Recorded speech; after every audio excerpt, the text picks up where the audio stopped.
نستعينه ونستغفره ونؤمن به ونتوكل عليه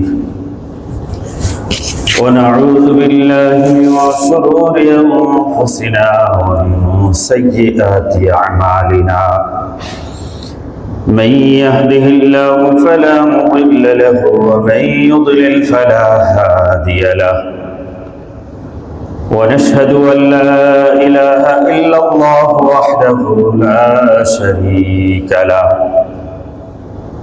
ونشهد أن سيدنا ومولانا محمدا عبده ورسوله الذي أرسله إلى الناس كافة بشيرا ونذيرا ودائعا إلى الله بإذنه وسراجا منيرا أما بعد فأعوذ بالله من الشيطان الرجيم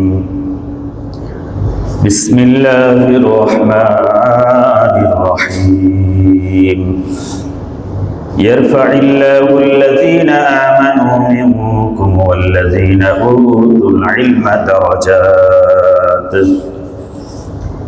والله بما تعملون خبير صدق الله مولانا العظيم وعن أبي هريرة رضي الله تعالى عنه قال رسول الله صلى الله عليه وسلم كانت بنو إسرائيل تسوسهم الأنبياء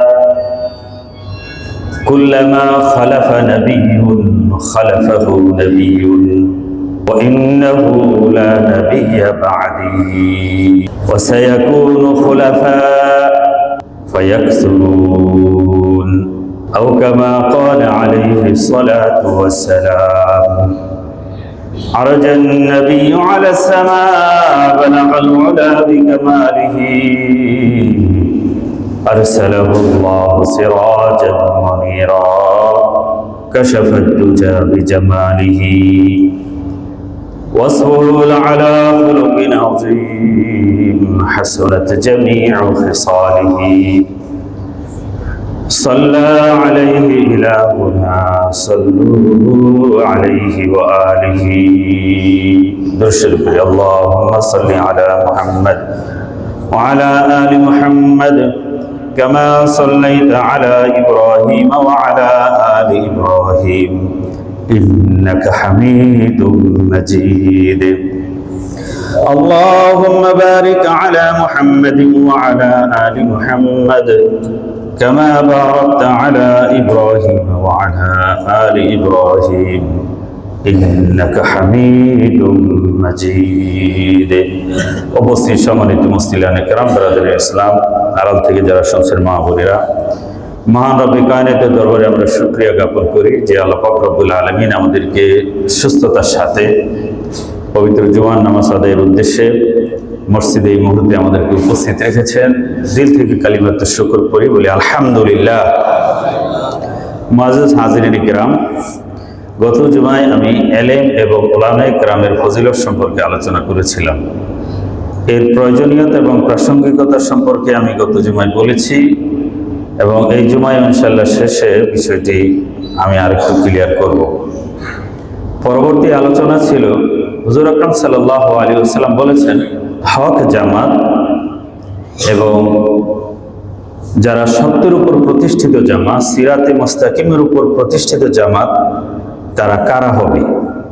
এর পরিচয় রাসূল সাল্লাল্লাহু আলাইহি ওয়াসাল্লাম বলেছেন মা আনা আলাইহি ওয়া আসহাবি, আমি এবং আমার সাহাবায়ে কেরাম যেই আকীদা বিশ্বাস, যেই আমল, যেই তুর ও তরিকার উপর প্রতিষ্ঠিত, পৃথিবীতে যারা যেই যুগে যেই সময়ে এই আকীদা বিশ্বাস ও আমলের উপর প্রতিষ্ঠিত থাকবে তারাই হবে সিরাতে মুস্তাকিমের জামাত, তারাই হবে হকপন্থী দল, তারাই হবে নাজাত প্রাপ্ত দল। রাসূল সাল্লাল্লাহু আলাইহি ওয়াসাল্লাম দ্ব্যর্থহীনভাবে উম্মতকে হকের পরিচয় দিয়ে গেছেন। বলেছেন তারাকতু ফীকুম আমরাইন لن تضلوا ما تمسكتم بهما كتاب الله وسنة رسوله। আমি তোমাদের কাছে দুটো জিনিস রেখে যাচ্ছি, যতক্ষণ তোমরা ওই দুই জিনিসকে মজবুতভাবে আঁকড়ে থাকবে, লান তাদিল্লু, কখনোই পথভ্রষ্ট হবে না, সিরাতে মুস্তাকিম থেকে বিচ্যুত হবে না। সেই দুই জিনিস হলো কিতাবুল্লাহ ওয়া সুন্নাত রাসূলি, একটি হলো আল্লাহর কিতাব, দ্বিতীয়টি তার রাসূলের সুন্নাহ। এই আল্লাহর কিতাব এবং রাসূলের সুন্নাহকে আঁকড়ে ধরা হক ও হক্কানিয়তের প্রমাণ, দলিল, হকবাহী জামাতের পরিচয়। তবে এই পরিচয়কে সবাই টেনে নেয় নিজের দিকে, যে আমরাই সেই দল, আমরাই সেই জামাত। প্রকৃতপক্ষে কারা সেই দল, কারা সেই জামাত, অতীত ইতিহাসের আলোচনা থেকে আমরা একটু এই বিশ্লেষণটি করার চেষ্টা করবো ইনশাআল্লাহ। তা আমরা বলতেছিলাম যে এই মাদ্রাসাটি একটি দেওবন্দি মাদ্রাসা, কওমি মাদ্রাসা। কওমি মাদ্রাসা কি, দেওবন্দি মাদ্রাসা কি, তাদের আকীদা কি, তাদের কর্মপন্থা কি, তাদের লক্ষ্য উদ্দেশ্য চিন্তা চেতনা কি, বিষয়টি যদি অনেক ব্যাপক বিস্তৃত, তবু যেহেতু আমাদের এখানে একটি কওমি মাদ্রাসা পরিচালিত হচ্ছে, আমাদের মুসল্লিদের এই বিষয়ে একটু ধারণা থাকা দরকার। এই জন্য এই বিষয়টি ইনশাআল্লাহ আজকে আলোচনা করব যতটুকু সম্ভব হয়। আল্লাহ পাক রব্বুল আলামিন এই পৃথিবীতে মানুষ পাঠিয়ে এমনি ছেড়ে দেননি। তিনি এই মানুষের প্রতি তার চাহাত কি, এক্সপেকটেশনটা কি, মানুষকে কেন সৃষ্টি করেছে সেটা বলার জন্যে, বোঝানোর জন্যে যুগে যুগে মানুষের মধ্য থেকেই নবী পাঠিয়েছেন। আল্লাহ বলেছেন, লাকাদ মান্নাল্লাহু আলাল মুমিনিন ইয বাআসা ফীহিম রাসূলাম মিন আনফুসিহিম। আমি মুমিনদের উপর করুণা করেছি, দয়া করেছি, অনুগ্রহ করেছি যে তাদেরই মধ্য থেকে আমি নবী পাঠিয়েছি। এই নবী যদি মানুষ না হয়ে জিন বা ফেরেশতা হতো, মানুষ তাকে অনুসরণ করা, নেয়া, ধরা কঠিন হয়ে যেত। মানুষের মধ্যে থেকে নবী পাঠানো আল্লাহর রাসূলের স্পেশাল একটা রহমত।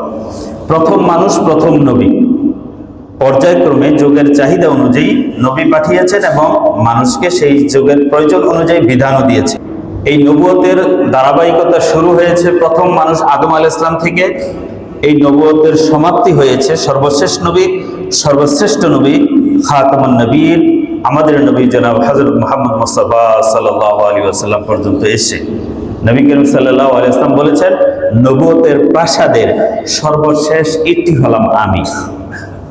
আনা খাতামুন নবীন লা নবিয়্যা বা'দি, আমি সর্বশেষ নবী, আমার পরে কোনো নবী আসবে না।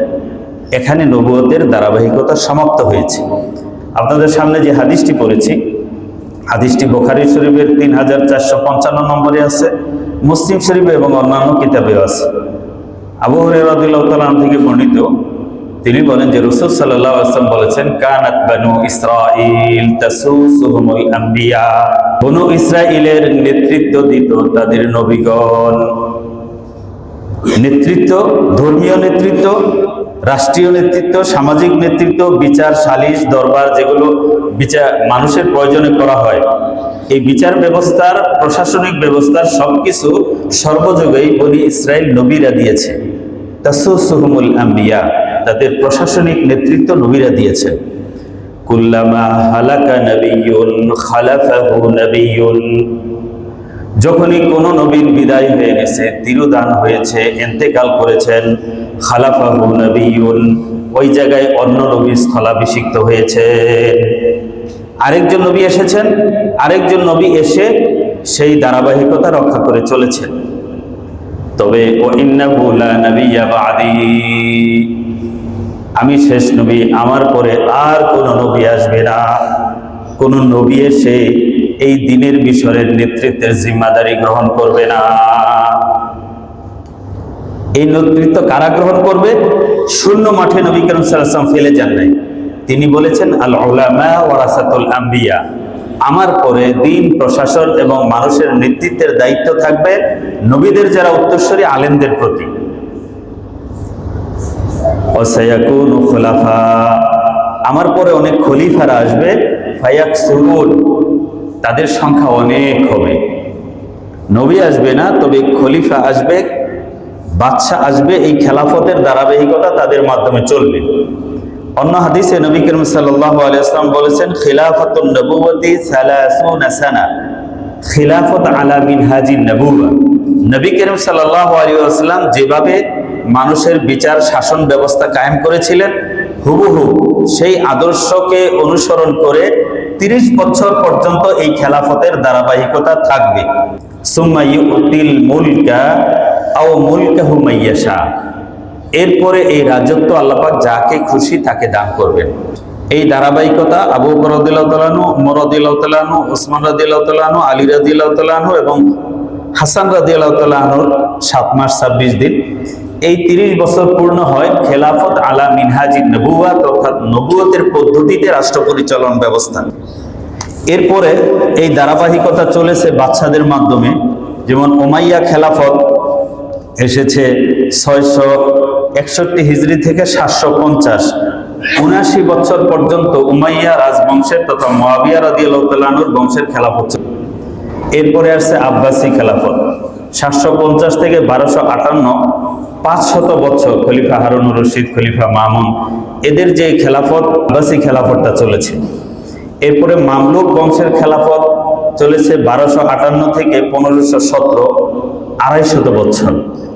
এভাবে ওসমানী খেলাফত, যেটা তুর্কিতে তুরস্ক ইস্তাম্বুল কেন্দ্রিক যে খেলাফত ব্যবস্থা চলেছিল, 1517 থেকে 1924 পর্যন্ত 407 বছর। এই ধারাবাহিকতায় চলেছে পৃথিবীতে খেলাফত ব্যবস্থা। এরপরে আমাদের এই উপমহাদেশের দিকে যদি আমরা তাকাই, এখানে মোগলদের আমলে ছিল সুলতানি আমল। এই সুলতানি আমল 320 বছর চলেছে, 1206 থেকে 1526। বাদশা বাবর কাবুল থেকে এসে দিল্লি মসনদ দখল করার আগ পর্যন্ত এখানে 320 বছর সুলতানি আমল চলেছে। সুলতান গুরি, সুলতান তগলক, কুতুবউদ্দিন আইবেক, যিনি প্রথম সুলতান ছিলেন দিল্লির, এভাবে শাসন ব্যবস্থা চলেছে। তারপরে মোগলরা এই দিল্লির সাম্রাজ্যের ক্ষমতা দখল করেছে। 1526-এ বাদশা বাবর প্রথম দিল্লির মসনদ দখল করে। সর্বশেষ 1803 পর্যন্ত 279 বছর 279 বছর মোগলদের সাম্রাজ্য চলে। এই সময়ে উপমহাদেশে দ্বীনি শিক্ষা ব্যবস্থাটা ছিল মসজিদ কেন্দ্রিক, এবং শিক্ষা ব্যবস্থাটাই ছিল ধর্মকেন্দ্রিক। প্রত্যেক ধর্মের উপাসনালয়, সেই উপাসনালয় কেন্দ্রিক শিক্ষা ব্যবস্থা ছিল। সেই সময় মুসলমানদের শিক্ষা ব্যবস্থার এত সোনালী যুগ ছিল যে ঘরে ঘরে আলিম ছিল। 1922 সনে মিশর থেকে প্রকাশিত একটি কিতাব, বইটির নাম হলো সুবুল আশা।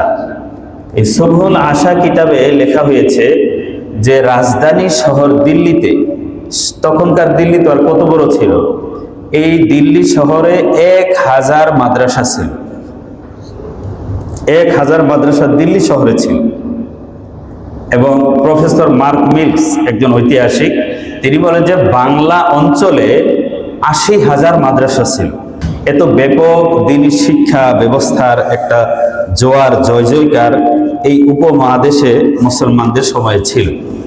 কিন্তু যখন ব্রিটিশরা এই দেশের স্বাধীনতাকে কেড়ে নিল 1757 সনের 23শে জুন, সেই আম্র কাননে নবাব সিরাজউদ্দৌলার যখন পতন হয়, তখন থেকে এই দেশের মুসলমানদের ভাগ্যে দুর্দিন নেমে আসতে শুরু করে। আস্তে আস্তে বিভিন্ন অঞ্চল তারা দখল করতে থাকে। এই দখল করতে করতে একটা সময়ে তারা মুসলমানদের যে ওয়াকফ সম্পত্তিগুলি ছিল, এগুলো জায়গির সম্পত্তি বলা হয়তো, লাখেরাস, এটা পরিভাষাটা ছিল লাখেরাস সম্পত্তি, যেগুলো ট্যাক্স বিহীন জমি ছিল।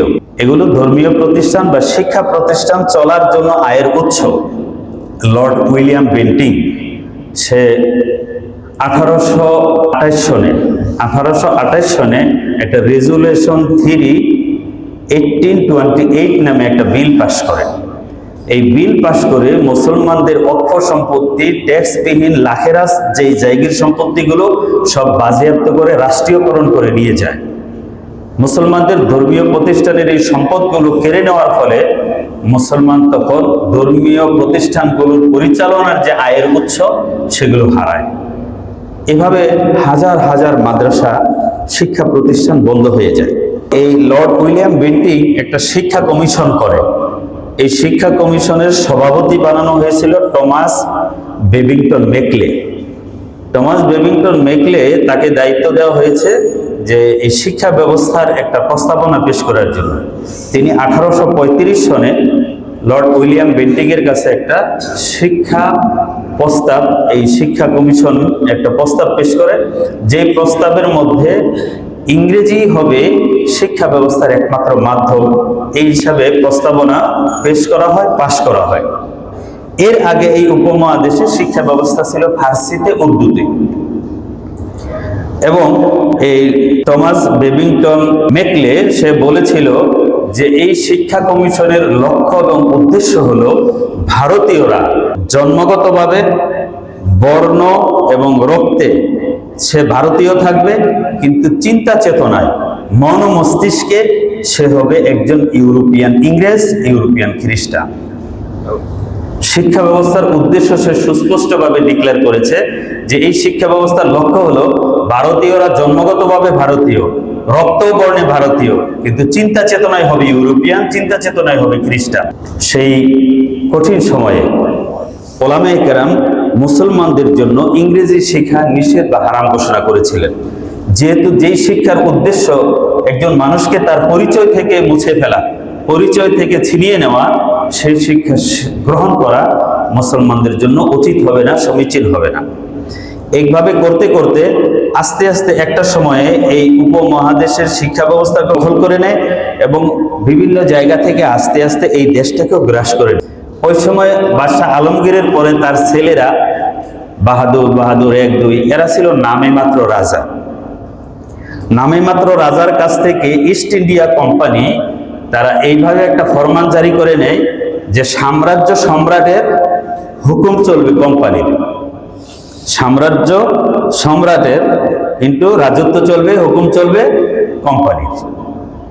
এই ফরমান যখন জারি করে নেয়, ওই সময় শাহ আব্দুল আজিজ মুহাদ্দিসে দেহলভী রহমতুল্লাহি আলাই 1803 সনে দ্বিধাহীন কণ্ঠে সুস্পষ্টভাবে ঘোষণা করেছেন ভারতবর্ষ এখন দারুল হারব। দারুল হরব কাকে বলা হয়? ওই রাষ্ট্র যে রাষ্ট্র কাফের অধ্যুষিত, শত্রু কবলিত রাষ্ট্র। এই রাষ্ট্রকে স্বাধীন করা, মুক্ত করা, এই রাষ্ট্রের স্বাধীনতার জন্য জিহাদ করা প্রত্যেক মুসলমানের এখন ফরজে আইন হয়ে গেছে। এই ঘোষণা দাবানল হয়ে পুরা উপমহাদেশে ছড়িয়ে পড়ল।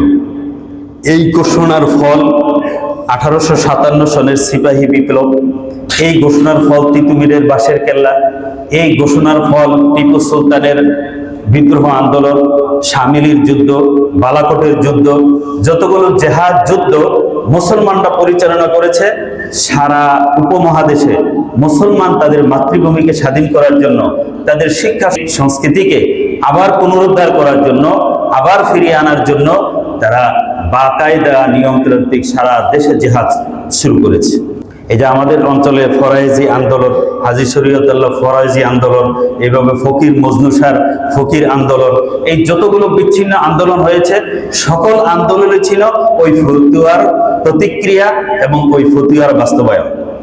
ইংরেজরা তখন অতিষ্ঠ হয়ে গেছে এই দেশকে টিকিয়ে রাখা, দেশের শাসন ব্যবস্থা টিকিয়ে রাখা। ওই সময় এক শ্রেণীর ভাড়াটে মোল্লাও তারা প্রতিষ্ঠা করেছিল, বেরুলভী কিছু গৌরব, তারা ইংরেজ শাসনই ভালো, এরাই এদেশের জন্য কল্যাণকর, এরকম বয়ান দেওয়ার একটা লোক এক জামাত ছিল। এই সময় এই হক্কানি আলেমদেরকে, ওলামায়ে দেওবন্দেরকে তারা এই ওহাবি, রসুল বিদ্বেষী বিভিন্ন রকম ট্যাগ দিয়ে তাদেরকে নাজেহাল করত। সারা উপমহাদেশে এই শ্রেণীটা ইংরেজদের বর্ষতা মেনে নেয়নি, হিন্দুরা কিন্তু মেনে নিছে। যদিও শেষে এসে কিছু এই যে স্বামী বিবেকানন্দ, কিছু কিছু হিন্দুরা শেষে আইসা লাস্ট সময়ে মুভমেন্টে এসে স্বাধীনতা আন্দোলনের পক্ষে যোগ দিয়েছে, কিন্তু এই দীর্ঘ ইংরেজদের 190 বছরের শাসনের প্রায় পুরো ভাগটাই হিন্দুরা এই ইংরেজদের তোষামোদি করেছে। দেখেন কবি রবীন্দ্রনাথ, তারা ইউরোপিয়ানদের কাছ থেকে নোবেল পুরস্কার পেয়েছে। যখন কাজী নজরুল বিদ্রোহের কবিতা লেখে, জেহাদের কবিতা লেখে, ঘুমন্ত জাতিকে জাগিয়ে তোলার কবিতা লেখে, তখন তিনি প্রেমের গল্প আর কবিতা লেখেন। কাজী নজরুলের কবিতা কি? কারা রইল কপাট, ভেঙে ফেল করে লোপাট, রক্ত জমাট, শিকল পূজার পাষাণ বেদি, ওরেও তরুণ ঈশান, ভাজাতর প্রলয় বিষান, ধ্বংস নিশান, উরূপ প্রাচীর প্রাচীর বেদি।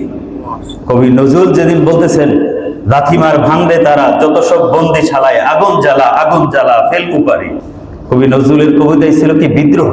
চল চল চল ঊর্ধ্ব গগনে বাজে মাদল, নীলমে ওতলা ধরণী তল, অরুণ প্রাতের তরুণ দল, চল রে চল রে চল, উষার দ্বারে হানিয়াগা আমরা আনিব রাঙ্গা প্রভাত, আমরা টোটাবো তিমির রাত বাধার বিন্ধ্যাচল। কবি নজরুলের এই কবিতা, সেদিকে আমাদের কবিগুরু ঠাকুর কি লিখতেছেন, খোলে খোলা দ্বার রাখিও না আর বাহিরে ধারায় আমারে, আমার পরানো যাহা চায় তুমি তাই তাই। এগুলো তার কবিতা, একটা বিদ্রোহের কথা, একটা প্রতিবাদের কথা, একটা জেগে ওঠার কথা নাই। তার গান রে আমাদের জাতীয় সঙ্গীত বানাই দিচ্ছে। যেই দেশের জন্মের আগে যেই সঙ্গীত লেখা হয়েছে, এই সঙ্গীত ওই দেশের প্রতিনিধিত্ব কিভাবে করে? একটা জাতীয় সঙ্গীতের মধ্যে ওই দেশের ইতিহাস থাকে, ভবিষ্যৎ স্বপ্ন থাকে, তাদের চিন্তা চেতনা, বিশ্বাস, কৃষ্টি কালচার থাকে। একটা জাতীয় দেশের জাতীয় সঙ্গীত একটা বার বাংলাদেশ নেই। আমার সোনার বাংলা, বাংলা তো কোনো দেশ না, এটা একটা ভাষা, একটা অঞ্চল। আমার সোনার বাংলা আমি তোমায় ভালোবাসি, চিরদিন তোমার আকাশ তোমার বাতাস আমার প্রাণে বাজাই বাসি। এখানে বাঁশি বাজানোর মতো সুখ কোথেকে আসলো? ওই দেশের মানুষের তো ওই সময় জীবন রক্ষা করার সংগ্রাম চলতেছে, ওই সময় ওনার মনে কি বাঁশি বাজানোর সুখ, ওই যে রুম জ্বলছে নিরু বাঁশি বাজা, এরকম আর কি। যাই হোক, এই দুঃসময় পার করেছে এদেশের ওলামায়ে কেরাম। যখন 1857 সনে সিপাহী বিপ্লবে সমন্বয়হীনতার কারণে, আধুনিক অস্ত্রশস্ত্রের কারণে মুসলমানরা আপাতত পরাজিত হলো, ওই সময় সমস্ত মাদ্রাসা, যেই কয়েকটা মাদ্রাসা দিল্লি রহিমিয়া মাদ্রাসা কয়েকটা খোলা ছিল, সেগুলো বন্ধ করে দিল। গ্র্যান্ড ট্রাঙ্ক রোড, ওই সময় তো ওই যে মোগল আমলে, শায়েস্তা খান আমলে ছিল, রাজধানী ছিল সোনারগাঁ। এই সোনারগাঁ থেকে কলকাতা হয়ে দিল্লি হয়ে খাইবার পাখতুনখোয়া পর্যন্ত একটা রাস্তা আছে, এটাকে গ্র্যান্ড ট্রাঙ্ক রোড বলা হয়। এই গ্র্যান্ড ট্রাঙ্ক রোডের দুই পাশে বড় বড় গাছ ছিল। এখনো কলকাতা গেলে বেনাপোল রোডে দেখবেন পুরানো বড় বড় গাছ। সেই গাছের মধ্যে ওলামায়ে কেরামকে ঝুলিয়ে রাখা হতো, মেরে তাদেরকে ঝুলিয়ে রাখা হতো 2 দিন 3 দিন, ত্রাস সৃষ্টি করার জন্য, জনমনে ভয় সৃষ্টি করার জন্য। এভাবে ওলামায়ে কেরামকে ধরে ধরে মারা হয়েছে, বন্দি করে তাদেরকে হাত পা বেঁধে ট্রেনের নিচে রেখে, ট্রেন রাস্তায় রেখে ট্রেন চালিয়ে দেওয়া হয়েছে। ট্রেন চলতে চলতে গিয়ে রক্ত মাংসে একসময় ট্রেন চলা বন্ধ হয়ে গেছে। দিল্লির জামি মসজিদের পরে বিরাট অগ্নিকুণ্ডলী জ্বালিয়ে 10 জন 12 জন করে ওলামায়ে কেরামকে ধরে এনে এই আগুনের মধ্যে নিক্ষেপ করা হতো। এভাবে হাজার হাজার ওলামায়ে কেরামকে মেরে শেষ করা হয়েছে। যেখানে ঘরে ঘরে আলেম ছিল, সেখানে 2-4 গ্রামের মধ্যে জানাজা পড়ানোর মতো কোনো লোক ছিল না, এরকম একটা শূন্যতা তৈরি করেছে। সেই ভয়াবহ দুঃসময়ে বেঁচে যাওয়া কিছু মানুষ, তারা চিন্তা করতো যে কিভাবে এই নিঃশেষের থেকে, এই ধ্বংস স্তূপ থেকে আবার কিভাবে আমরা আমাদের স্বাধীনতার চারাকে জাগিয়ে তুলব, এই জমিনের মধ্যে ইসলামকে আবার কিভাবে জিন্দা করব। আর বুঝি রক্ষা করা সম্ভব হবে না, আমরা বুঝি শেষ হয়ে গেলাম।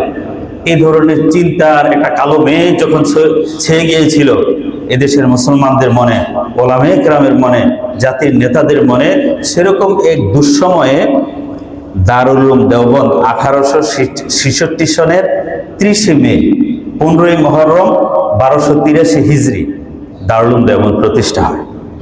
ইতিহাসটা ছিল এরকম, কাসম নানুদ্দিন রহমতুল্লাহি আলাইহির শ্বশুর বাড়ি ছিল এই দেওবন্দ এলাকায়। উনি মসজিদে যেতেন। দেওবন্দের পুরাতন মসজিদ হলো 7টা মসজিদ। আমি যখন দেওবন্দে ছিলাম এই মসজিদে বেশি নামাজ পড়ার চেষ্টা করতাম। একটা ডালিম গাছ ছিল, আমরা যেও ওই ডালিম গাছটা পেয়েছি, 150 বছরের পুরাতন ডালিম গাছ। মানুষ মহব্বত করে ওই গাছের পাতা টাতা খায়, আমরাও খাইছি। তো এখন নাকি ডালিম গাছটা কেটে ফেলছে।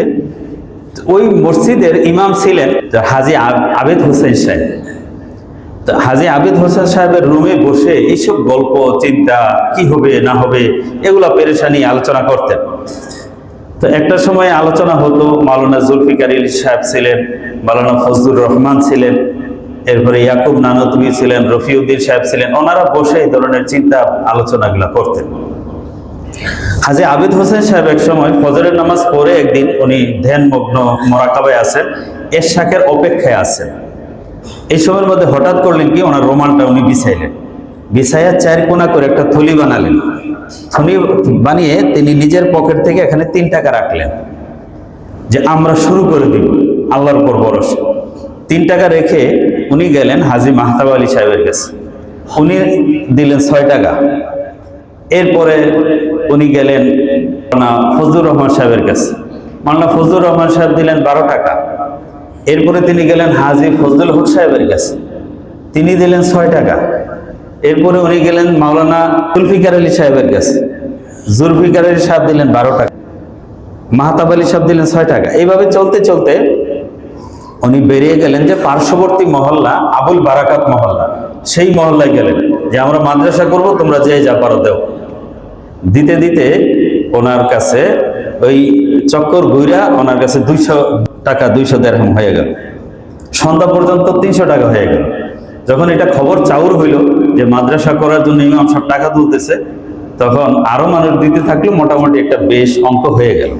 কাসেম নানুতুবি রহমতুল্লাহি আলাই, উনি ছিলেন মিরাটে, ওখানে কর্মরত। ওনার কাছে চিঠি লিখছে যে আমরা তো মাদ্রাসা শুরু করে দিয়েছি, আপনি তাড়াতাড়ি চলে আসেন, এসে মাদ্রাসার কার্যক্রম চালিয়ে নেন। উনি ফিরা চিঠি লিখছেন এবং মোল্লা মাহমুদ রহিমাহুল্লাহ তাকে শিক্ষক নিযুক্ত করে তিনি পাঠাই দিলেন যে এই মোল্লা মাহমুদকে দিয়ে লেখাপড়া শুরু করে দেন। এই সাতটা মসজিদে ডালিম গাছের পাশে বসে একজন ওস্তাদ মোল্লা মাহমুদ, একজন ছাত্র মাহমুদুল হাসান দেওবন্দি রহমতুল্লাহি আলাইহি, একজন শিক্ষক ও শিক্ষকের নামও মাহমুদ, ছাত্রের নামও মাহমুদ দিয়ে এই দারুল উলুম দেওবন্দ শিক্ষা ব্যবস্থা চালু করে। এর আগে এই ধর্মীয় শিক্ষাকে রাষ্ট্রীয় পৃষ্ঠপোষকতা দেওয়া হয়েছে। সরকারের পক্ষ থেকে আলেমদেরকে ভাতা দেওয়া হতো, মুফতিদের ভাতা দেওয়া হতো, মাদ্রাসা পরিচালনার খেয়াল রাখা হতো, তাদের নিজস্ব জায়গির সম্পত্তি থেকে চলতো। কিন্তু গণচাঁদার উপর ভিত্তি করে এই শিক্ষা ধারাকে তথা ইসলামী শিক্ষা ব্যবস্থাকে সচল ও সজীব রাখার এই যে নতুন ব্যবস্থা চালু হয়েছে, এটা ইতিহাসে এক নতুন দিগন্তের দ্বার উন্মোচিত করেছে যে এইভাবেও করা যায়, ওইভাবে আর নয়। যেহেতু এখন সরকার ইসলামের বিরুদ্ধে, আলেমদের ধ্বংস করে ফেলছে, ইসলামী শিক্ষা বন্ধ করে দিচ্ছে, এই পরিস্থিতিতে রাষ্ট্রীয় পৃষ্ঠপোষকতার আর আশা নেই, জনগণের কাছ থেকে নিয়েই এই জনগণের চাহিদা পূরণ করা হবে। এই জন্য এই মাদ্রাসার নাম কওমি মাদ্রাসা। কওম মানে সমাজ, কওম মানে জাতি। যেহেতু জাতি নিজেই তাদের ধর্মকে রক্ষা করার জন্য দায়িত্ব নিয়ে এগিয়ে গেছে, শুরু করেছে শিক্ষা ব্যবস্থা, এই শিক্ষা ব্যবস্থার নাম এই জন্য কওমি মাদ্রাসা, কওমি শিক্ষা ব্যবস্থা। দেওবন্দ একটা প্রত্যন্ত অঞ্চল ছিল, ছোট্ট একটা বস্তি। এখনো দেওবন্দ স্টেশন থেকে যে রাস্তাটা আমরা যখন গেছিলাম, খুব চিকন সরু রাস্তা, সেই ভিতরে একটা জায়গায় ইখলাসের সাথে যে মাদ্রাসা প্রতিষ্ঠিত হয়েছে, সেই মাদ্রাসা এক সময় বটবৃক্ষ হয়ে সারা দুনিয়ায় তার ডালপালা শাখাকে প্রসারিত করেছে। শিক্ষা ব্যবস্থার অনুসারী মানুষ পৃথিবীর এমন কোন মহাদেশ প্রান্ত নাই যেখানে এই শিক্ষা ধারার অনুসারী মতাদর্শের লোক নাই। এবং এই শিক্ষা ব্যবস্থা একটা এলহামি শিক্ষা ব্যবস্থা ছিল। কাসেম নানুতুবি রহমতুল্লাহি আলাইহি বর্তমানে যে দেওবন্দের মূল জায়গাটা নওদারা, এটা যখন গড় করবেন এখানে, তখন স্বপ্নে হুজুর সাল্লাল্লাহু আলাইহি ওয়াসাল্লামকে দেখেন যে রাসূল সাল্লাল্লাহু আলাইহি ওয়াসাল্লাম কোদাল দিয়ে দাগ দিয়ে দেখাই দিতেছেন যে এই জায়গাটার মধ্যে এইভাবে গড় করো। সকালবেলা ঘুম থেকে উঠে দেখে নবী করিম সাল্লাল্লাহু আলাইহি ওয়াসাল্লাম যেই জায়গায় দাগ দিয়েছেন সেই জায়গায় হুবহু কোদালের সেই চিহ্ন এখনো আছে। বলে সুবহানাল্লাহ। দেওবন্দের ছাত্র এখনো পড়া মুখস্থ হচ্ছে না, পড়া ভালো লাগতেছে না, ওই জায়গায় গিয়ে পড়ে, ওই জায়গায় গিয়ে পড়লে বসলে অল্প সময় মুখস্থ হয়ে যায়। সেই বরকতের চিহ্ন সেই নওদারা এখনো বিদ্যমান। এভাবে এলহামি আল্লাহর পক্ষ থেকে মনোনীত একটা শিক্ষা ব্যবস্থা এই দারুল উলুম দেওবন্দ প্রতিষ্ঠিত হয়। এই দারুল উলুম দেওবন্দের অনুসারীদের কে বলা হয় মা আনা আলাইহি ওয়া আসহাবি ওয়া আহলুস সুন্নাত ওয়াল জামাতের প্রকৃত অনুসারী দল। শুধু এই উপমহাদেশ না, সারা বিশ্বে আপনি দেখেন ইসলামের প্রকৃত রূপটা কাদের মধ্যে আছে। একেবারে সাহাবায়ে কেরামের যে ইসলাম, সেই ইসলামটা কারা ধরে রেখেছে। এই শ্রেণীর বাইরে আপনি যাবেন, হয়তো দেখবেন তাদের দাড়ি আছে, টুপি নাই, টুপি আছে পাঞ্জাবি নেই, নাহলে দাড়ি আছে সুন্নতি পোশাক নাই, একটা আছে আরেকটা নাই, কিন্তু একেবারে মাথার চুল থেকে নিয়ে পায়ের নখ পর্যন্ত সুন্নতকে অনুসরণ করে সাহাবায়ে কেরামের ইসলামের রূপটাকে কষ্ট করে ধারণ করে ধরে থাকার কোন শ্রেণী যদি পৃথিবীতে থেকে থাকে, এটা এই দেওবন্দ মাদ্রাসার অনুসারী, এই সিলসিলার মানুষ। অন্য কেউ জোর গলায় এই দাবি করতে পারবে না যে পূর্ণাঙ্গ রূপে আমরা ইসলামকে ধরে রেখেছি। ইরানের কারীরা কি সুন্দর তেলাওয়াত করে, মিশরের বড় বড় কারীরা তেলাওয়াত করে, এই এত সুন্দর তেলাওয়াত করে গিয়া দেয় যে তাদের সুন্নত নাই। দেখতে কেমন বেখাপ্পা লাগে না, যে কোরআন পড়ে কোরআনের বড় সুন্নতটাই নেই। কিন্তু পুরাটা ইসলামকে ধরে রাখা এই দেওবন্দের অনুসারীরা ছাড়া আর কেউ ধরে রাখেনি। আল আজহার একটা বড় ইসলামিক বিদ্যাপীঠ, এখন তো জেনারেল বিশ্ববিদ্যালয়, কিন্তু তারাও ইসলামের আসল রূপটাকে ধরে রাখার এই দাবি করতে পারে না। লেখনির ব্যাপারে বলেন, ধর্মীয় নেতৃত্বে বলেন, সব জায়গায়। এর আগে ইংরেজরা কিন্তু এর আগে মাদ্রাসা প্রতিষ্ঠা করছে। কলকাতা আলিয়া প্রতিষ্ঠিত হয়েছে 1780 সালে। দেওবন্দ মাদ্রাসা প্রতিষ্ঠিত হওয়ার আর 86 বছর আগে, 1780, আর দেওবন্দ মাদ্রাসা প্রতিষ্ঠিত হয়েছে 1866। এই 86 বছর আগে প্রতিষ্ঠিত হয়েছে। কিন্তু তারা এদেশের মানুষের যে ধর্মীয় নেতৃত্ব গ্রহণ করা, সেই জায়গাটা কিন্তু তারা নিতে পারেনি। আজও দেখেন আমাদের কওমি মাদ্রাসাগুলোতে কোনো ছাত্র দাড়ি কাটবে এটা কল্পনাই করা যায় না। তুমি নবীর সুন্নতকে ভালোবাসো না, সুন্নতকে তুমি ধারণ করো না, তুমি মানুষকে দিনের নেতৃত্ব কিভাবে দিবা? তুমি কিভাবে দিনের মডেল হবা? হবে না, বাস বেরিয়ে যাও। টুপি সুন্নত অনুযায়ী লাগবে, সাদা টুপি লাগবে, চক্কর মক্কর টুপি, ওই ওচা লম্বা টুপি, এগুলা পরে কোনো কওমি মাদ্রাসার ছাত্রকে কোনোদিন দেখবেন না। সুন্নতের বাইরে কিনা পাঞ্জাবি 200-250 টাকা দিয়ে কিনা পাঞ্জাবি পরে ক্লাস করবে, ইম্পসিবল। কওমি মাদ্রাসায় এটা সম্ভব না। কওমি মাদ্রাসায় পরে আবার সে দাড়ি কাটে, এই মাদ্রাসায় একদিনও থাকতে পারবে না, সাথে সাথে তারা বের করে দিবে। এখানে শুধু পড়ানো হয় না, যেটা পড়ানো হয় এটা তাকে প্র্যাকটিক্যাল তার মধ্যে ধারণ করানো হয়, তার মধ্যে ঢুকিয়ে দেওয়া হয়। এই যে আমাদের পাশে তামিরুল মিল্লাত, কোনো বদনামের জন্য না, প্র্যাকটিক্যাল যেটা, নামাজের আজান দিচ্ছে, এদিকে জামাত হচ্ছে, হাজার হাজার ছাত্র বেরিয়ে চলে যাচ্ছে। এই এখানে না, যে কোনো কওমি মাদ্রাসায় জামাত হচ্ছে আর ছাত্র বেরিয়ে চলে যাবে, নামাজ পড়বে না, ওই ছাত্র মাদ্রাসায় থাকতে পারবে না। মাদ্রাসায় সে পড়ে, তার সুন্নত নাই, তার সুন্নতি পোশাক নাই, সে মাদ্রাসা থাকতে পারবে না। তাহলে ওই যে বলেছিলাম, মা আনা আলাইহি ওয়া আসহাবি, রাসূল বলেছেন আমিও আমার সাহাবায়ে কেরাম যেই মত পথের উপর আছি, সেটাই হলো আহলে সুন্নাত ওয়াল জামাত, সেটাই হলো নাজাতপ্রাপ্ত দল, তারাই হলো সিরাতে মুস্তাকিমের অনুসারী দল। আপনি যে কোনো বিশ্লেষণে কোরআন হাদিসের আয়নার কাছে এসে আজকে দুনিয়ায় যাচাই করেন, সেই আদর্শটাকে কারা ধরে আছে বাহ্যিকভাবে, বিতর্কতভাবে, এটা নির্দ্বিধায় চ্যালেঞ্জের সাথে দাবি করা যায় এই দেওবন্দি বা কওমি মাদ্রাসার অনুসারীরা ছাড়া আর কেউ পূর্ণাঙ্গভাবে মা আনা আলাইহি ওয়া আসহাবির পূর্ণাঙ্গ অনুসরণের মধ্যে নাই। বলেন ঠিক না বেঠিক? তাহলে এই কওমি মাদ্রাসা আমরা যে কেন এটা লালন পালন করি, কেন আমরা এখানে পয়সা দেই, আমার ধর্ম টিকিয়ে রাখার ফ্যাক্টরি এখানে। যদি এখান থেকে আলেম পয়দা না হয়, আগামী দিনে আপনি ইমাম পাবেন কোথায়? তারাবির হাফেজ পাবেন কোথায়? আপনার মাসালা সমস্যার সমাধান দেওয়ার লোক পাবেন কোথায়? একটা স্বপ্ন দেখেছেন, স্বপ্নের ব্যাখ্যা জানবেন কার কাছ থেকে? এই ফ্যাক্টরি যদি বন্ধ হয়ে যায়, এবং এই সঠিক ফ্যাক্টরি এই কওমি মাদ্রাসাগুলো। যাই হোক, এই কওমি মাদ্রাসার অবদান সম্পর্কে আলোচনার অনেক বিষয়। গত সপ্তাহে এক ভাই বলতেছেন, হুজুর, মানে এক ভাই আমার ঘনিষ্ঠ ভাই বলছেন আরেকজনের কথাটা, যে হুজুর জীবন ঘনিষ্ঠ ওয়াজ করবেন, কথা বলবেন। তার মানে গত জুমায় যে আমি আলেম এবং ওলামায়ে কেরামের গুরুত্ব সম্পর্কে কথা বলেছি, ওনার কাছে মনে হয় বিষয়টা জীবন ঘনিষ্ঠ মনে হয়নি, এই জন্য বলছেন। আচ্ছা দেখেন ভাই, এলেম এমন একটা জিনিস, এটা জ্বালানি না, শুধু এটা অক্সিজেন। আজকে মানুষ যত বিপদ ঘটায়, যত বিপদে পড়ে, ব্যক্তিগতভাবে, সামাজিকভাবে, রাষ্ট্রীয়ভাবে, এর প্রধান কারণ সে জানে না এখানে কি করা উচিত, সঠিক আর বেঠিক কোনটা, এটা না জানার কারণে বেশিরভাগ মানুষ বিপদে পড়ে। এই জানা বিষয়টা এমন গুরুত্বপূর্ণ, এটা সমানভাবে সকল মুসলমানের জন্য প্রযোজ্য। এই জন্য হুজুর সাল্লাল্লাহু আলাইহি ওয়াসাল্লাম বলেছেন, তালাবুল ইলমি ফরিদাতুন আলা কুল্লি মুসলিম, প্রত্যেক মুসলমানের উপর ইলম শিক্ষা করা ফরজ। প্রথম ওহী ইকরা, আগে পড়ো, আগে জানো। হাল ইয়াস্তাউিল্লাযিনা ইয়ালামুনা ওয়াল্লাযিনা লা ইয়ালামুন, যারা জানে আর যারা জানে না, তারা কি সমান হতে পারে? কখনোই সমান হয় না। ইয়ারফাইল্লাহুল্লাযিনা আমানু মিনকুম ওয়াল্লাযিনা উতুল ইলমা দারাজাত, যাদেরকে ঈমান দিয়েছেন, যাদেরকে ইলম দিয়েছেন, তাদেরকে আল্লাহ বহু মর্যাদা বাড়ায় দিচ্ছেন।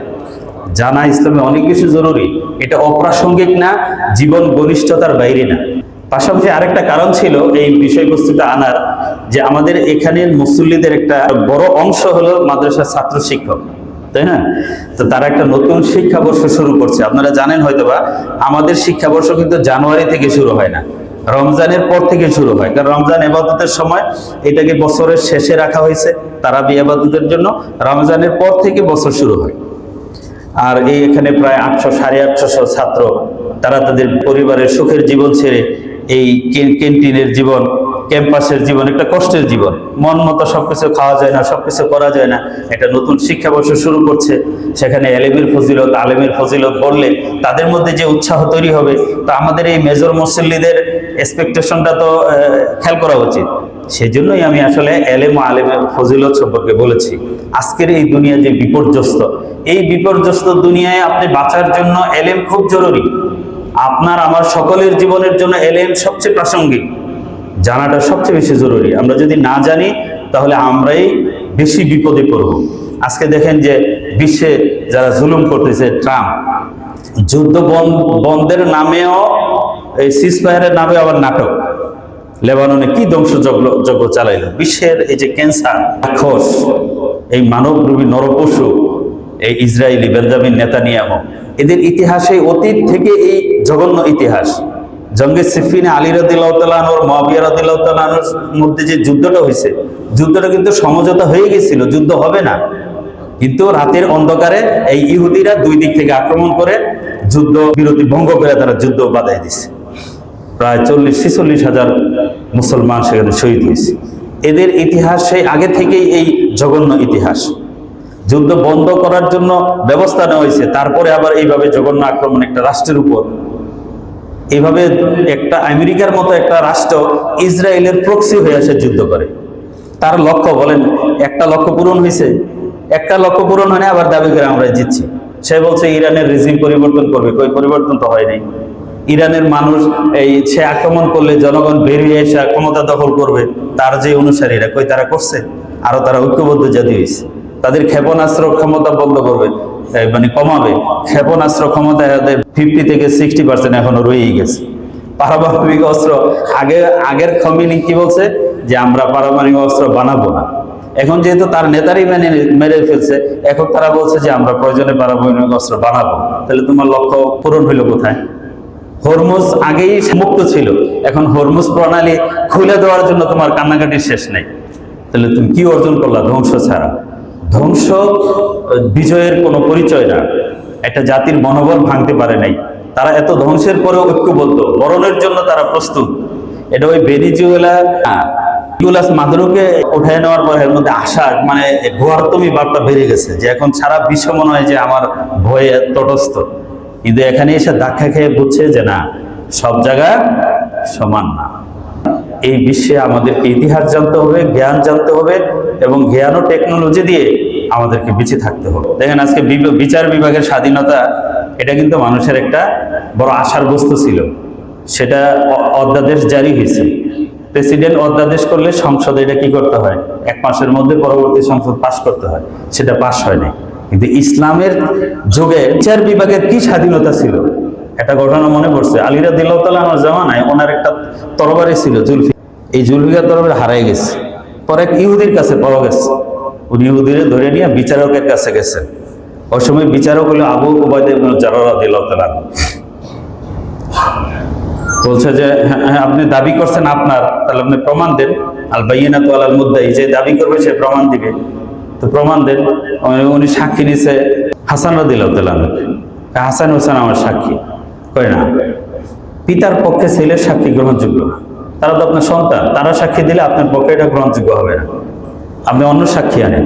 তো অন্য সাক্ষী তো আমার নাই। তাহলে সাক্ষী যদি না হয়, তাহলে এটা আপনি প্রমাণ করতে পারেন না, এটা যার কাছে আছে তারই দিয়ে দিচ্ছে। আলী রাদিয়াল্লাহু তাআলা আনহু ব্যর্থ হয়ে, বিচার না পেয়ে, অথচ তিনি আমিরুল মুমিনিন, অথচ তিনি খলিফাতুল মুসলিমিন, ব্যর্থ হয়ে ফিরে আসছে। তখন ওই ইহুদি চিন্তা করছে যে আসলে এটা তো আমার না, এটা তো তারই। কিন্তু একজন আমিরুল মুমিনিন হয়ে পড়ে তার আবার বিচার লাগিয়ে গেছে, এমনি আমার এটা নিয়ে যেতে পারতো, তার কথাই বিচার। কিন্তু সেখানে তিনি আদালতে প্রমাণ করতে না পেরে ব্যর্থ হয়ে ফিরে যাচ্ছেন। এত ইনসাফ, এত ন্যায়, এত অ্যাকাউন্টেবিলিটি, এত স্বচ্ছতা যেই ধর্মে আছে, এটাই সত্য ধর্ম। পৃথিবীতে অন্য কোনো ধর্ম সত্য হতে পারে না। সুবহানাল্লাহ। সে ঘুরা পরে আইসা আলী রাদিয়াল্লাহু তাআলাকে তরবারি ফেরত দিছে, এরপরে মুসলমান হয়ে গেছে। বলে সুবহানাল্লাহ। দেশে বিচার ব্যবস্থা যদি স্বাধীন থাকে তাহলে কিন্তু একটা সরকারের জন্য দেশ পরিচালনার সহজ, কারণ সরকার প্রধান বড় দুর্নীতি করে না, আরো অন্যরা দুর্নীতি করে, সেটা রোধ করা যেত। আবার এই বিচারকরা তো আমাদের বাঙালি। আমার ব্যক্তিগতভাবে খুব বেশি আশা ছিল না, এই জন্য আমি আশাহত হইনি। আমার কথা বলতেছে, আমি নতুন সরকার আসবে, এই সেই অনেক কিছু হয়ে যাবে আমি আশা করি, আমি আশাহত হইনি। এই বিচারকরা, যে বিচারকরা দেখেন রায় দেয় 22 জনের ফাঁসি, আবার ওই আদালত থেকে 22 জনই খালাস, রায় আসে না, তাহলে কি কি আশা করবেন? পঞ্চম সংশোধনী বাতিল হয়ে যে কোঠা বিরোধী গ্যাঞ্জামটা লাগাইলো, আদালতে কি করলো? কোঠা তো বিলুপ্ত ছিল, আবার এটাকে ফিরাই না দেশে এই সমস্যা তৈরি করছে। তত্ত্বাবধায়ক সরকারকে বাতিল করছে, সংসদ পাশ করছে, এই আদালতই বাতিল করছে। তাহলে এই আদালত স্বাধীন হলেই যে আমাদেরকে খুব ভালো কিছু দিবে, আমি ব্যক্তিগতভাবে এটাও আশা করি না। যাই হোক, আল্লাহ যেদিকে নেয় সেদিকে আমরা যাব। তবে আমাদের কাজ হলো আল্লাহ পাকের হুকুম পালন করে ঈমান নিয়ে যেন আল্লাহর কাছে যেতে পারি, সেখানে যেন স্বচ্ছ আমরা থাকি। আল্লাহ কবুল করে তৌফিক দান করেন, আমিন। ওয়া আখিরু দাওয়ানা আলহামদুলিল্লাহ।